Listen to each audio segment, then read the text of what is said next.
ప్రేమ కలిగిన దేవుడు, సర్వలోకానికి రక్షకుడైన యేసుక్రీస్తు ప్రభు పుణ్యనామములో మీకు శుభాలు వందనాలు తెలియపరుస్తున్నాం. అగాపే మినిస్ట్రీస్ ద్వారా సువార్త ధ్వని అనే మా ఆధ్యాత్మిక కార్యక్రమాన్ని వీక్షించుచున్న ప్రతి ఒక్కరికి వందనాలు.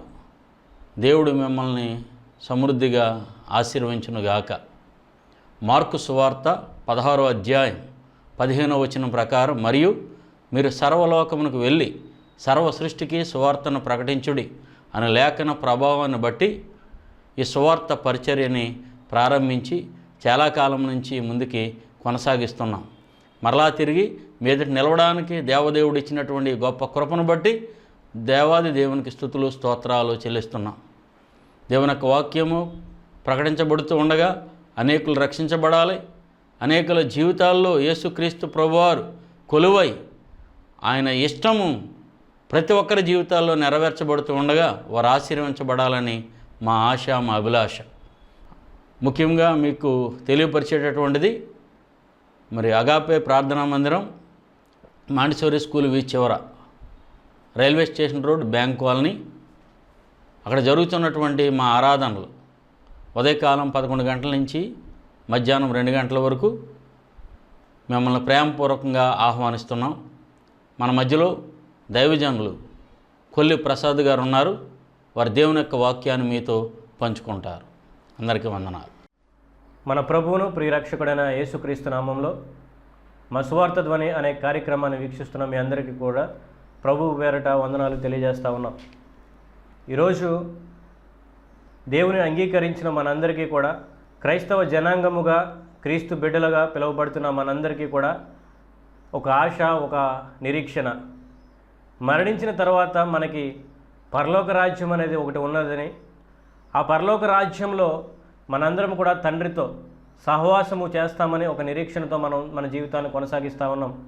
అటువంటి పరలోక రాజ్యాన్ని గురించి యేసుక్రీస్తు వారు ఉపమాన రీతిగా ఆయన చెప్పిన సందర్భం మనకి మత్తయి సువార్త 22వ అధ్యాయంలో కనబడతా ఉంది.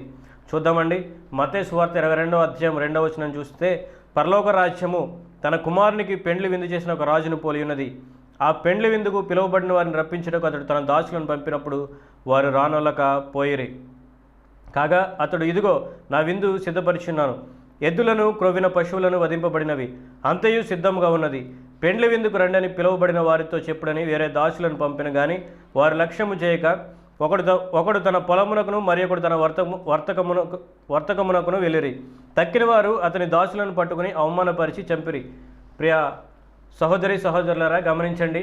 ఇక్కడ పరలోక రాజ్యము తన కుమారునికి పెండ్లి విందు సిద్ధము చేసిన ఒక రాజును పోలి ఉన్నది. ఆ రాజుగారు ఆ రాజుగారు ఆ యొక్క విందుకు రమ్మని అక్కడున్న వారందరికీ కూడా ఆ యొక్క వర్తమానము పంపినప్పుడు, ఆహ్వానాన్ని పంపించినప్పుడు వారందరూ కూడా ఆ యొక్క విందుకు వెళ్లకుండా ఆ విందును తిరస్కరించి నెపములు చెప్పేవారుగా మనకి ఇక్కడ కనబడతా ఉన్నారు. ఒకరు అంటున్నారు పొలముకు పోవాలని, మరొకడు అంటా ఉన్నాడు వర్తకమునకు వ్యాపారానికి పోవాలని, మరొక రీతిగా నెపములు చెబుతూ ఆ యొక్క విందులో వారు పాల్గొనకుండా పిలువబడిన వారు ఎవరు కూడా ఆ యొక్క విందులోకి వెళ్ళకపోవడం మనం చూస్తూ ఉన్నాం. అయితే ఈ విందుని ఎవరు సిద్ధం చేశారు, విందుని ఎక్కడ సిద్ధం చేశారు, విందుని ఎవరి కోసం సిద్ధం చేశారని మనం ఆలోచన చేస్తే, యెషయా ప్రవక్త 25వ అధ్యాయంలో, యెషయా గ్రంథం 25వ అధ్యాయంలో ఈ రీతిగా మాట్లాడుతాడు. చూద్దామండి. యెషయా గ్రంథం 25వ అధ్యాయం 6వ వచనంలో తన యొక్క యెషయా ప్రవక్త ఈ రీతిగా మాట్లాడతాడు. ఈ పర్వతం మీద సైన్యములకు అధిపతి యెహోవా సమస్త జనముల నిమిత్తము క్రొవ్విన వాటితో విందు చేయును. చూడండి, సైన్యములకు అధిపతి యెహోవా పర్వతము మీద సమస్త జనుల నిమిత్తము క్రొవ్విన వాటితో విందు సిద్ధం చేశారు. ఎవరు సిద్ధం చేశారు? సైన్యములకు అధిపతి యెహోవా. ఎక్కడ సిద్ధం చేశారు? పర్వతం మీద. ఎవరి కోసం? సర్వజనాంగము నిమిత్తము.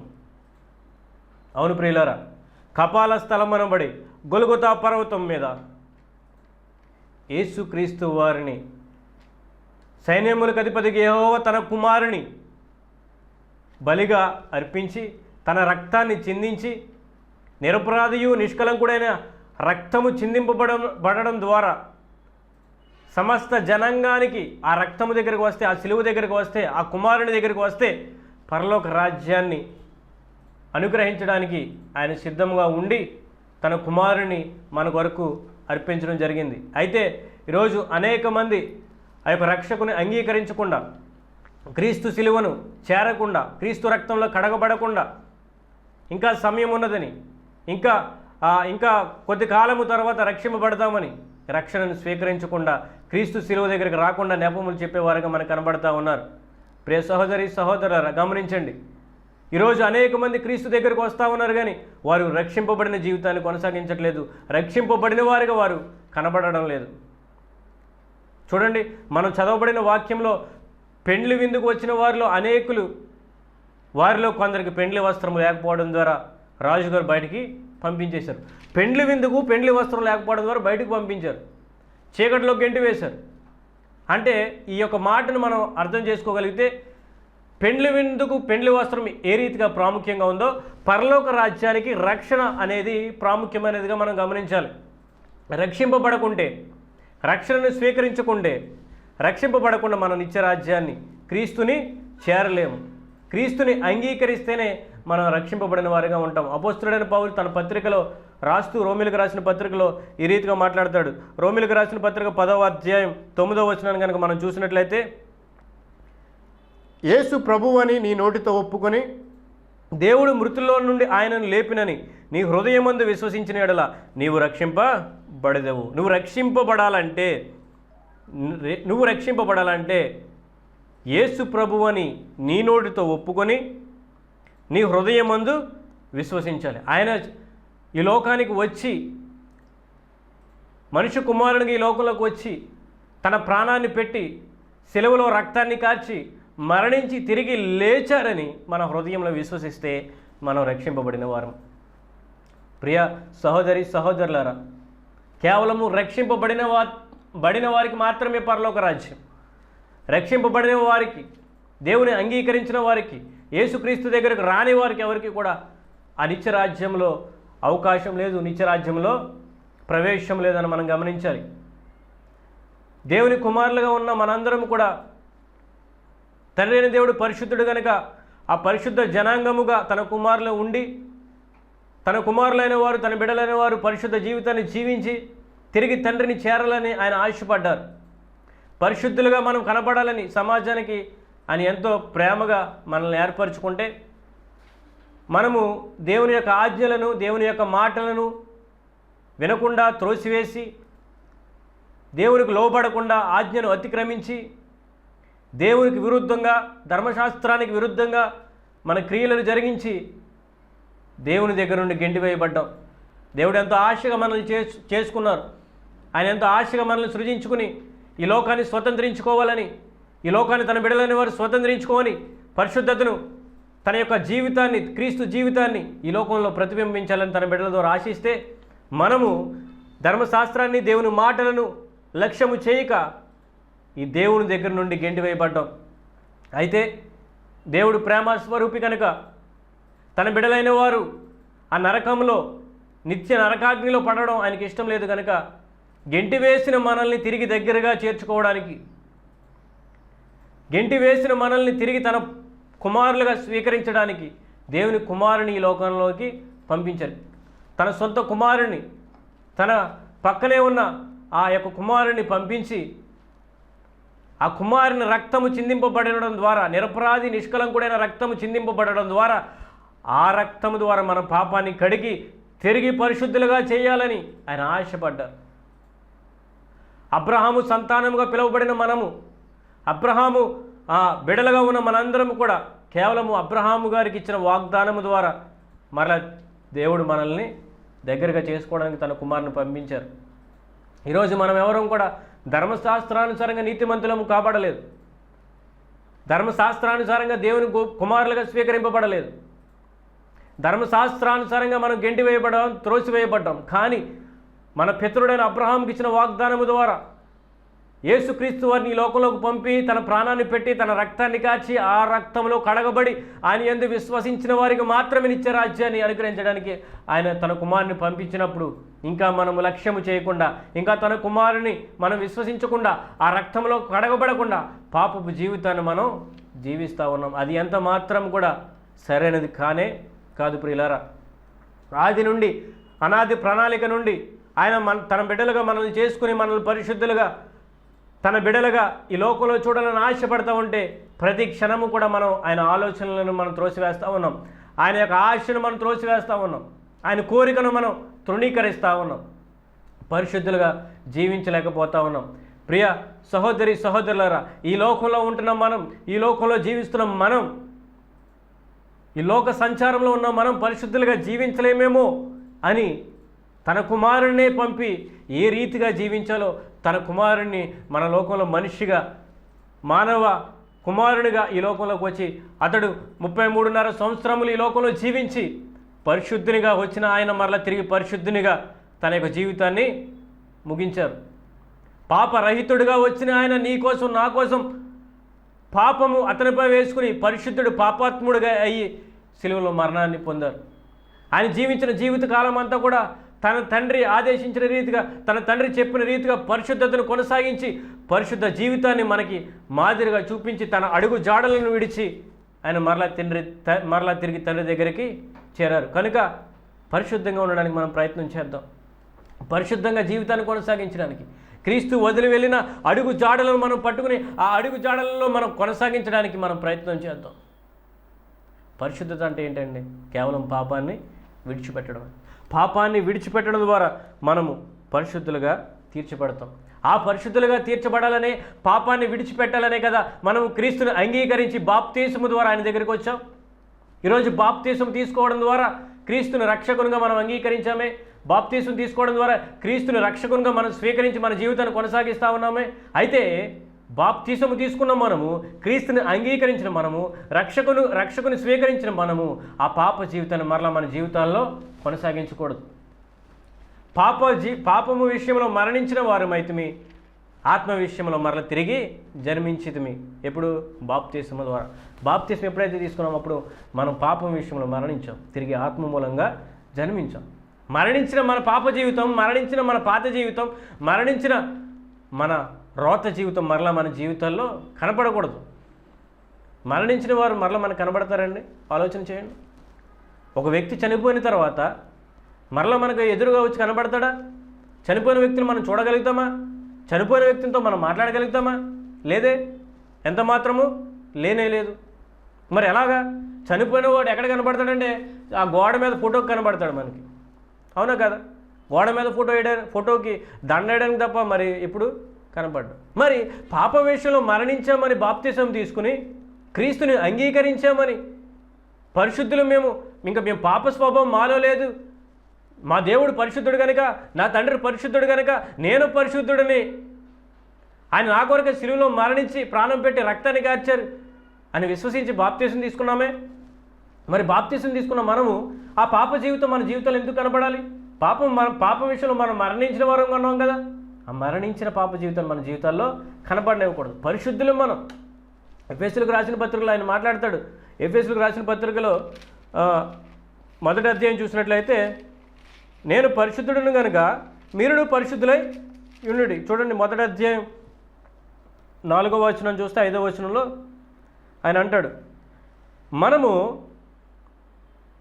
ఎట్లనగా తన ప్రియుని యందు తాను ఉచితంగా మనకు అనుగ్రహించిన తన కృపా మహిమకు కీర్తి కలిగినట్లు తన చిత్త ప్రకారమైన దయ సంకల్పము చొప్పున యేసుక్రీస్తు ద్వారా తనకు కుమారులుగా స్వీకరించుటకై మనలను ముందుగా తన కోసం నిర్ణయించుకుని మనము తన ఎదుట పరిశుద్ధులముగాను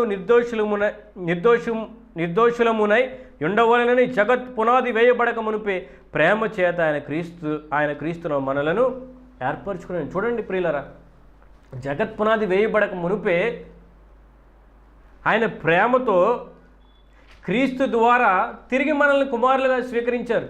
ఆయన పరిశుద్ధుడు కనుక మనం కూడా పరిశుద్ధులుగా ఉండాలని ఆశపడతా ఉన్నాడు. పరిశుద్ధులుగా ఉండిన మనము ఈ లోకంలో కొన్ని క్రియలు, కొన్ని పనులు జరిగించకూడదు. పరిశుద్ధమైన జీవితాన్ని మనం జీవించాలి, నూతన జీవితాన్ని జీవించాలి. మనం జీవిస్తూ ఉన్నామంటే క్రీస్తుని పోలి మనం నడుచుకోవాలి. ఎందుకంటే ఆయన మన కొరకు ప్రాణాన్ని పెట్టారు, ఆయనను మనం నమ్ముతూ ఉన్నాం, ఆయనను మనం విశ్వసిస్తూ ఉన్నాం. ఆయన అడుగుజాడలు విడిచి వెళ్ళారు, ఆ అడుగుజాడల్లో మనం నడవాలి. పరిశుద్ధులుగా పిలువబడిన వారు కొన్ని పనులు చేయొద్దని చెప్తా ఉన్నాడు. చూడండి ఎఫెసీయులకు రాసిన పత్రిక 5వ అధ్యాయంలో 1వ వచనం నుంచి చూస్తే, కావున మీరు ప్రియులైన పిల్లల వలె దేవుని పోలి నడుచుకొనుడి. క్రీస్తు మిమ్మును ప్రేమించి పరిమళ వాసనగా ఉండుటకు మన కొరకు తన్ను తాను అలాగునని మీరును ప్రేమ కలిగి నడుచుకునండి. మీలో జారత్వమే కానీ ఏ విధమైన అపవిత్రతయే కానీ లోపత్వమే కానీ వీటి పేరైనను ఎత్తకూడదు. ఇదే పరిశుద్ధులకు తగినది. పరిశుద్ధులుగా ఉండాలి. పరిశుద్ధులకు తగినది ఏంటి? జారత్వం ఉండకూడదు, అపవిత్రత ఉండకూడదు, లోపత్వం ఉండకూడదు, వ్యభిచారం ఉండకూడదు, దొంగతనం ఉండకూడదు. ప్రేమ కలిగి నువ్వు నడుచుకోవాలి. నువ్వు క్రీస్తుని పోలి నడుచుకోవాలి. ఎందుకంటే ఆయన తన కుమారులుగా తన కుమారుణ్ణి పక్కన పెట్టేసి, తండ్రి అయిన దేవుడు తన కుమారుని పరిశుద్ధంగా జీవించిన తన కుమారుని పక్కన పెట్టి ఆ కుమారుని స్థానం మనకిచ్చి మన స్థానం తన కుమారునికి ఇచ్చాడు. మనల్ని దత్తపుత్రులుగా స్వీకరించాడు. ఆ కుమారులుగా స్వీకరింపబడిన మనము పరిశుద్ధంగా జీవించాలి. క్రీస్తుని పోలి నడుచుకోవాలి. దేవుని పోలికలో మనం నడుచుకోవాలి. దేవుని పోలికలో నడుచుకోవడానికే కదా మనం ఈ రీతిగా నిర్మింపబడ్డాం. దేవుని పోలికలో క్రీస్తుని పోలి నడుచుకోవడానికే కదా తన స్వహస్తాలతో నిర్మింపబడి ఈ లోకంలో మనం ప్రవేశింపబడ్డాం. పరిశుద్ధంగా జీవించడానికే కదా. మరి ఎందుకు మనం పాపం విషయంలో మనం జీవిస్తూ ఉన్నాం? పాపాత్ములుగా లోకాన్ని పోలి లోక సంబంధుల వల్ల మనం జీవిస్తూ ఉన్నాం. మనము ఆజ్ఞలు అనుసరించి నీతిమంతులుగా తీర్చబడలేమని తన కుమారుని పంపించి తన కుమారుని రక్తాన్ని చిందించి తన కుమారుని ప్రాణాన్ని పెట్టి ఆ గొలుగొతా కొండ మీద ఆ పర్వతం మీద విందు సిద్ధం చేసి ఆ విందుకు రండిరా బాబు, ఆ విందులో మీరు ఆ రక్తంలో కడగబడండి, ఆ విందులో స్వీకరించండి, ఆ విందుని స్వీకరించండి, తద్వారా మీరు పరలోక రాజ్యాన్ని చేరుకుంటారు అని వర్తమానము పంపితే ఈరోజు మనం కూడా నెపములు చెప్పేవారముగా సాకులు చెప్పేవారుగా కనబడట్లేదా? ఇంకా సమయం ఉన్నది. రక్షింపబడడానికి క్రీస్తును అంగీకరించడానికి పరిశుద్ధంగా జీవించడానికి ఇంకా సమయం ఉన్నది అనే భావనలో మనం బ్రతకట్లేదా? ఆలోచన చేయండి ప్రియ సహోదరి సహోదరులారా, ఆలోచన చేయండి. ఈరోజు మీకు మరలా ఒక భావన రావచ్చు, మరలా మీకు ఒక ఆలోచన రావచ్చు. అదేంటి? మేము లోకంలో జీవిస్తూ ఉన్నాం కదా, లోకమంతా పాపంతో నింపబడి ఉంది కదా, లోకమంతా వ్యర్థమైన కార్యకలాపాల్లో కొనసాగుతూ ఉంది కదా, మరి అటువంటి లోకంలో జీవిస్తూ ఉన్నప్పుడు లోక ప్రభావం మాలో ఉండదా, లోక ప్రభావం మాపై చూపుదా అని మీరు ఆలోచన చేసుకోవచ్చు అన్న ప్రశ్న మీలో కలగవచ్చు.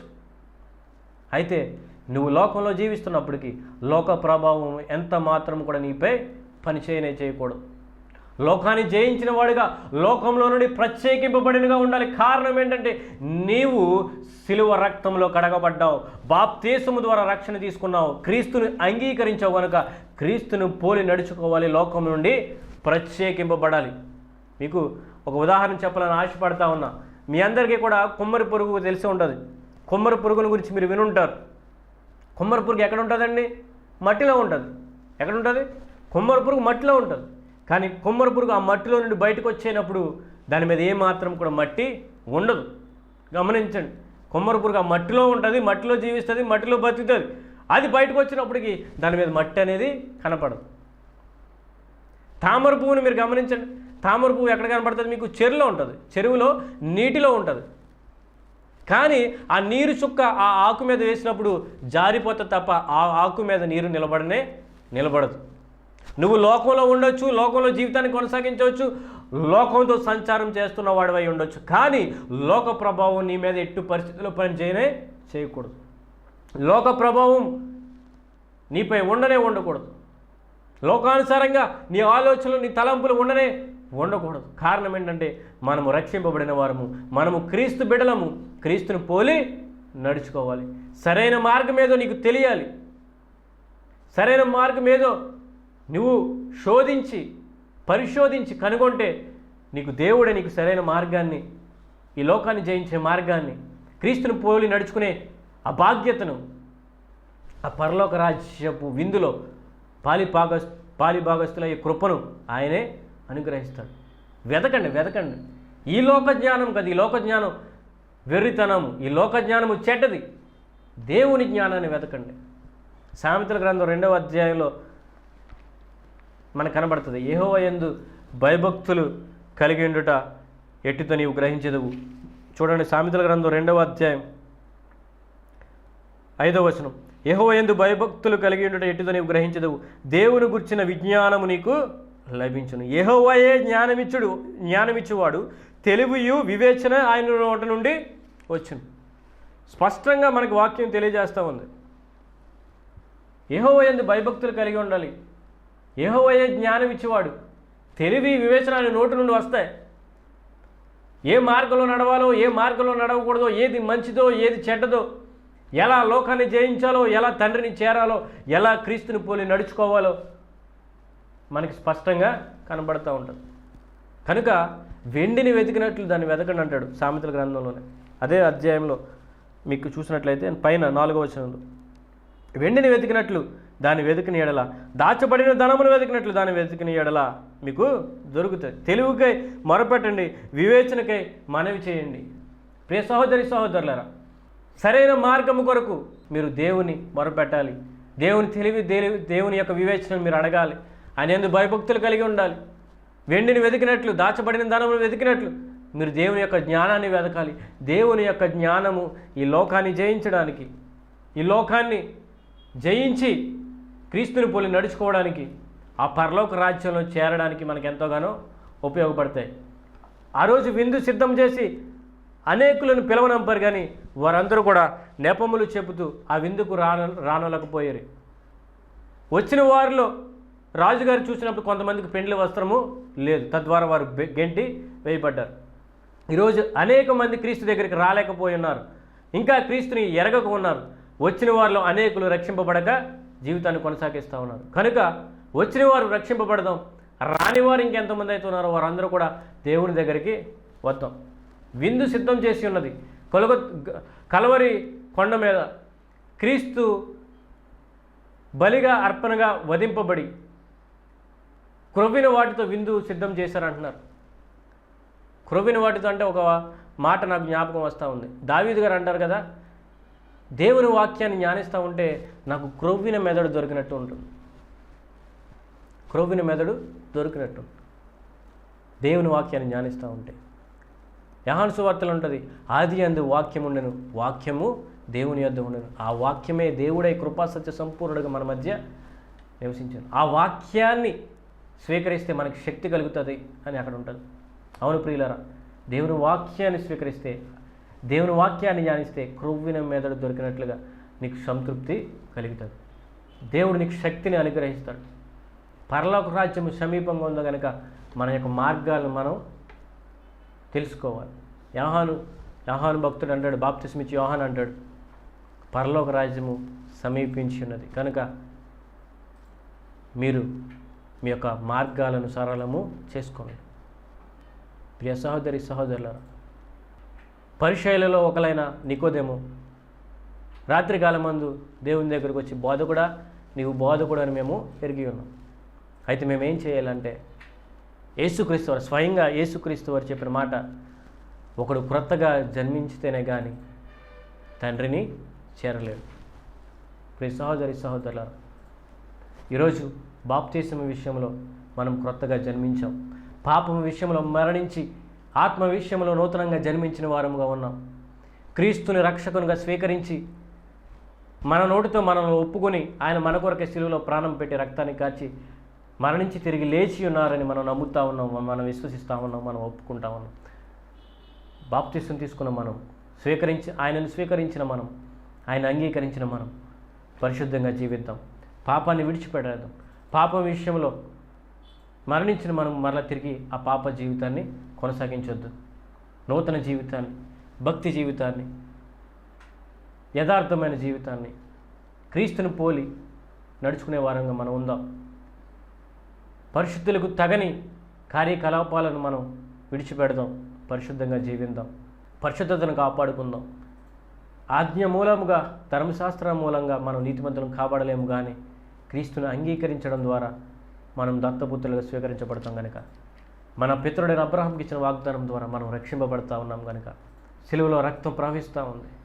ఆ రక్తంలో కడగబడితే, ఆ రక్తంలో శుద్ధులుగా మన పాప జీవితాన్ని విడిచిపెట్టేసి నూతనంగా జన్మిస్తే, క్రొత్తగా జన్మిస్తే, ఆ సిద్ధపరచబడిన విందులో, పర్వతం మీద సిద్ధపరచబడిన ఆ పరలోకపు విందులో మనకి పాత్రులుగా చేయడానికి దేవుడు ఆశగా ఎదురు చూస్తూ ఉన్నాడు. పిలువబడిన వారు అనేకులు కానీ ఏర్పరచబడిన వారు కొందరే. కనుక ఆ కొద్ది జనాంగములో మనం ఉందాం, క్రీస్తుని పోలి నడుచుకుందాం. పరిశుద్ధాత్మ దేవుడు మనందరికీ తన కృపను అనుగ్రహించును గాక. ఆమేన్. ఇప్పటి వరకు పరిశుద్ధాత్మ దేవుని సహాయంతో దేవుని వాక్యాన్ని విన్న మనము కొద్ది నిమిషాలు కళ్ళు మూసుకుని ప్రార్థనలో ఏకీభవిద్దాం. దేవుని సహాయం ద్వారా ఈ లోకాన్ని జయించడానికి ముందుకు సాగిపోదాం. అందరూ కూడా ప్రార్థనలో ఏకీభవించండి. మహాగణుడా, మహాపరిశుద్ధుడా, నిత్యుడకు మా తండ్రి, నీకే వందనాలు. ఇప్పటి వరకు నీ బిడ్డలైన వారితో, నీ దాసులతో మాట్లాడడానికి నాకు ఇచ్చిన బాధ్యతను బట్టి వందనాలు. ఎవరైతే శ్రద్ధగా నీ యొక్క వాక్యాన్ని విన్నారో వారి హృదయ పలకల మీద ఈ యొక్క వాక్యాన్ని భద్రము చేయండి. వాక్యాన్ని విని అంగీకరించిన వారిగా, వాక్యాన్ని స్వీకరించి నీ యందు సంతోషముతో, నీ యందు ఆనందముతో నేను ప్రభా వాక్యాన్ని నెమరు వేసుకుంటూ పాత జీవితాన్ని విడిచిపెట్టి నూతన జీవితాన్ని, పరిశుద్ధమైన జీవితాన్ని, నువ్వు ఆశించిన జీవితాన్ని, నువ్వు కోరుకున్న జీవితాన్ని మేము జీవించడానికి మీరు సహాయాన్ని అనుగ్రహించమని, నీ కృపతో నిబిడలైన వారిని ముట్టి ఆశీర్వదించమని, వారి హృదయాలు నీ వైపు తిప్పమని, ఈ లోకాన్ని స్వతంత్రించుకునే దైవ జనాంగముగా మేమందరం కూడా ఉండడానికి మీరు సహాయాన్ని అనుగ్రహించమని యేసు నామమున అడిగి వేడుకొనుచున్నాము తండ్రి. ఆమేన్. ప్రార్థన అవసరతలకై మా ఫోన్ నెంబర్స్ 9963684155, 8332080466. ప్రభువైన యేసుక్రీస్తు నామమున మీ అందరికీ వందనాలు. దేవుని యొక్క వాక్యాన్ని విని ఆశీర్వదించబడవలసిందిగా ప్రేమపూర్వకంగా ఆహ్వానిస్తున్నాం.